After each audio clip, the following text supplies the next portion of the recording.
Sir rank ಬರ್ಲಿಕ್ಕೆ ಹೇಗೆ ಓದ್ಬೇಕು? ಮಗು ಈ ವಿಡಿಯೋನ ನೋಡು, ರ್ಯಾಂಕ್ ಬಂದೇ ಬರುತ್ತೆ ಈ ರೀತಿ ಓದಿದ್ರೆ. ಸ್ಟೆಪ್ ವೈಸ್ ಹೇಳ್ತೇನೆ, ಹೇಗೆ ಓದಬೇಕು, ಹೇಗೆ ನೆನಪಲ್ಲಿಟ್ಕೊಳ್ಬೇಕು, ಹೇಗೆ ಬರಿಬೇಕು. Let us start. ಫಸ್ಟಿಗೆ ಟೆಕ್ಸ್ಟ್ ಬುಕ್ ಅನ್ನ ಓಪನ್ ಮಾಡೋಣ, ಯಾಕಂದ್ರೆ ಓದೋದು ನಾವು ಟೆಕ್ಸ್ಟ್ ಬುಕ್ ಇಂದಾನೆ. ಸೊ ಇಲ್ಲಿ ಟೆಕ್ಸ್ಟ್ ಬುಕ್ ಇದೆ. For example fall of Constantinople ಇದನ್ನ ಓದ್ತಾ ಇದ್ದೀನಿ ಅನ್ಕೋಣ. ಫಸ್ಟಿಗೆ ಓದಬೇಕಾದ್ರೆ ಹೆಡ್ಡಿಂಗು ಫಾಲ್ ಆಫ್ ಕಾನ್ಸ್ಟಾಂಟಿನೋಪಲ್, ಕಾನ್ಸ್ಟಾಂಟಿನೋಪಲ್ನ ಪತನ ವೆರಿ ಇಂಪಾರ್ಟೆಂಟ್ ಆಗತ್ತೆ. ಸೊ ಅದು ಹೆಡ್ಡಿಂಗು. ಅದ್ರ ಅಡಿಯಲ್ಲಿ ಏನೇನು ಬರ್ತಾ ಇದೆ? The trade and commerce between Asia and Europe was carried on place through the city of Constantinople. ಇಲ್ಲಿ ಯಾವ ಒಂದು ಕೀವರ್ಡ್ ವೆರಿ ಇಂಪಾರ್ಟೆಂಟು? ಕಾನ್ಸ್ಟಾಂಟಿನೋಪಲ್ ಅನ್ನೋ ಕೀವರ್ಡು ನಮಗೆ ಇಂಪಾರ್ಟೆಂಟ್ ಆಗತ್ತೆ. ಕಾನ್ಸ್ಟಾಂಟಿನೋಪಲ್ ಏನಾಗ್ತಾ ಇತ್ತು? ಟ್ರೇಡ್ ಆಗ್ತಾ ಇತ್ತು, ವ್ಯಾಪಾರ ಆಗ್ತಾ ಇತ್ತು. ಯಾವ ವ್ಯಾಪಾರ? ಏಷ್ಯಾ ಮತ್ತೆ ಯುರೋಪಿನ ನಡುವೆ. ಸೊ ಈ ಒಂದು 2 ಲೈನ್ ಅಲ್ಲಿ 4 ಕೀವರ್ಡ್ಸ್ಗಳು ನೆನಪಲ್ಲಿರಬೇಕು. ಕಾನ್ಸ್ಟಾಂಟಿನೋಪಲ್ ನಗರದಲ್ಲಿ ವ್ಯಾಪಾರ ಆಗ್ತಾ ಇತ್ತು. ಯಾವುದರ ವ್ಯಾಪಾರ? ಏಷ್ಯಾ ಮತ್ತೆ ಯುರೋಪಿನ ಮಧ್ಯೆ. ಅದಾದ್ಮೇಲೆ ಏನಾಗತ್ತೆ? ಇಯರ್ಸ್ಗಳು ಕೀವರ್ಡ್ಸ್ ಯಾವತ್ತು? 1453 1453 the Ottoman Turks captured the city of Constantinople. Ottoman ಟರ್ಕರು ಕಾನ್ಸ್ಟಾಂಟಿನೋಪಲ್ ನಗರವನ್ನು ವಶಪಡಿಸ್ಕೊಳ್ತಾರೆ.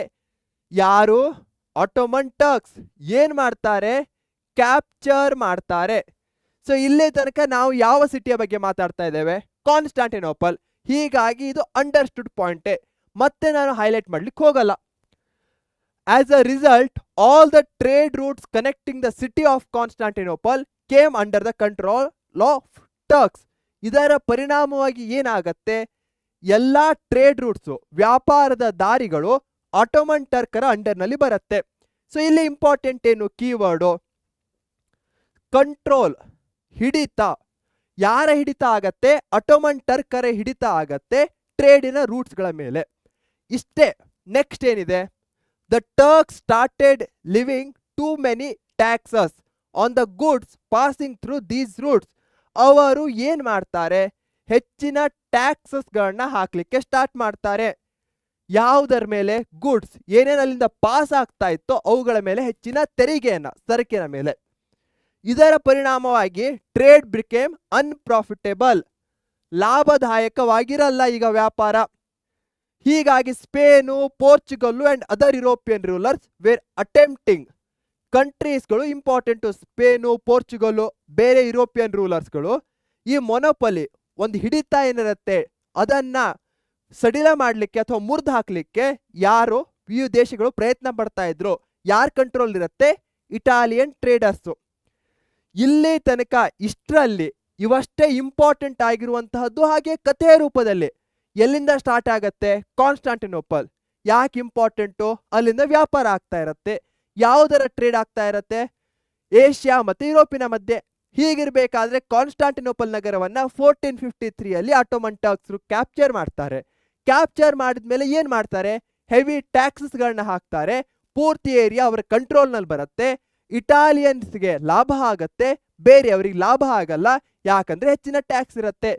ಸೊ ಈ ರೀತಿಯ 5 ಲೈನ್ಸ್ಗಳಲ್ಲಿ ನಾನು ಕೀವರ್ಡ್ಸ್ಗಳನ್ನ ಹೈಲೈಟ್ ಮಾಡಿದೆ, ಕನೆಕ್ಷನ್ ಅನ್ನ ಮಾಡಿದೆ. ಇದನ್ನೇ ನೀವು ಮಾಡಬೇಕಾಗಿರೋದು ನಿಮ್ಮ ಸಬ್ಜೆಕ್ಟ್ಸ್ಗಳ ಮೇಲೆ. ಇದೇ ಪ್ರಾಪರ್ ವೇನಲ್ಲಿ ಸ್ಟಡಿ ಮಾಡೋದಾಗಿದೆ. ಇಂದಿಗೂ ಸಹ ನಾನು ಏನನ್ನೇ ಓದೋದಾದ್ರೂ ಇದೇ ರೀತಿ ಓದ್ತೇನೆ. ಒಂದ್ಸಲ ಓದಿದ್ದು ಲೈಫ್ ಟೈಮ್ ತನಕ ನೆನಪಲ್ಲಿ ಉಳಿಯುತ್ತೆ. ಹಾಗೆ ನಾನು ಪದೇ ಪದೇ ರಿವಿಷನ್ ಮಾಡ್ತೇನೆ 2 ದಿನದ ನಂತರ, 7 ದಿನದ ನಂತರ. ಹೀಗಾಗಿ ಅದು ನನ್ನ ಮೈಂಡ್ನಲ್ಲಿ ಫಿಕ್ಸ್ ಆಗತ್ತೆ. ಅದಲ್ಲದೆ ಇಲ್ಲಿ ಕೀವರ್ಡ್ಸ್ಗಳನ್ನ ನಾನು ನೋಟ್ ಡೌನ್ ಮಾಡ್ಕೊಂಡಿರೋದ್ರಿಂದ ಅವುಗಳ ಲೀಸ್ಟ್ ಸಹ ಒಂದ್ ಕಡೆ ಬರಿತಾ ಹೋಗ್ತೇನೆ. ನೀವು ಪುಸ್ತಕದಲ್ಲಿ ಓದ್ತಾ ಇದ್ರು ಸಹ ಕೀವರ್ಡ್ಸ್ಗಳನ್ನ ಬರಿತಾ ಹೋಗಿ. ಟೆಕ್ಸ್ಟ್ ಬುಕ್ನಲ್ಲಿ ಅಂಡರ್ಲೈನ್ ಮಾಡೋದು ನಿಮ್ಗೆ ಇಷ್ಟ ಇಲ್ಲ ಅಂದ್ರೆ ಕೀವರ್ಡ್ಸ್ಗಳ ಲೀಸ್ಟ್ ಅನ್ನ ಮಾಡ್ಕೊಳ್ತಾ ಹೋಗಿ.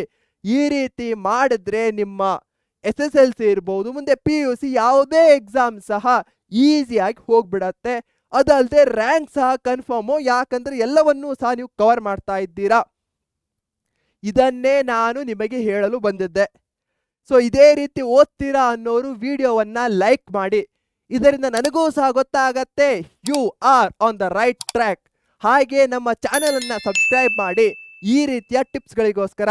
ಇದೇ ನೋಟ್ನಲ್ಲಿ ಬಾಯ್ ಅಂತ ಹೇಳೋ ಸಮಯ. Take care. Thank you.